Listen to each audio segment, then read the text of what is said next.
Hello again everybody and welcome back to the channel. Continuing from our previous Piper PA28 Arrow 3 tutorial, we've done the walk around checks and the flight control checks, and now we're going to get into the aeroplane and go through starting up. For the purposes of today we're going to be doing an engine cold start, so into the flight deck. So we need to make sure the brakes are set. We've already checked that, but we check again and they are set, and we make sure that all of the circuit breakers are pushed in. As I mentioned on my first look video, what I really like about this is that they're all animated and they do function as well, so they can pop. So we need to make sure they're all in, and they are, so that's all good. We need to make sure alternate air is off. That's open, that's closed.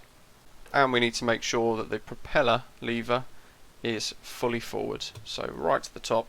Fuel selector, we select our desired tank. Fuel's off at the moment.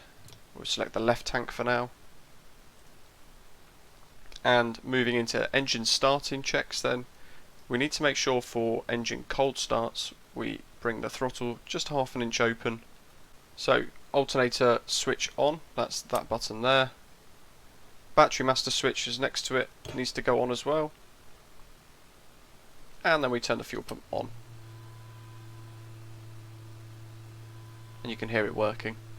Mixture goes to rich, all the way to the top, and then back to idle cutoff. You can see the fuel pressure rise and then drop back down again. So it's not in the checklist itself. I've hidden both the yokes. You want to make sure the rotating beacon is on because you're about to start the engine. Lets everybody know, visual warning. And then we shout clear prop. We turn the key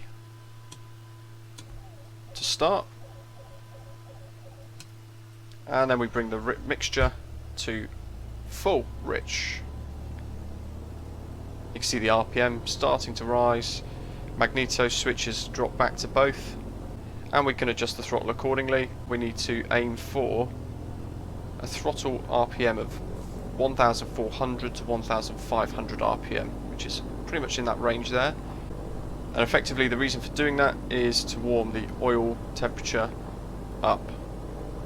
If this was a hot engine start, then we pretty much follow the same process again, but we just slowly advance the mixture. So if the engine was already hot as the engine's starting, we can just slowly bring the mixture up to full rich, whereas for this today we've got it straight to full rich. That's the only difference really between the two. And there we go.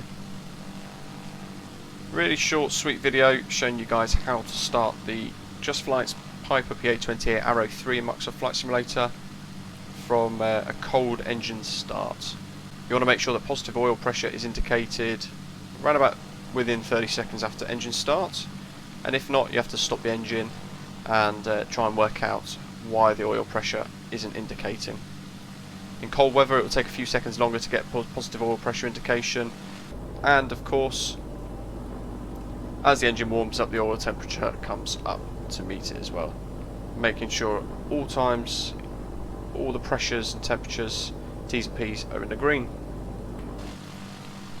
Make sure you click subscribe down below, let me know what you think in the comments below, and be sure to check out my live stream schedule. Thanks for watching.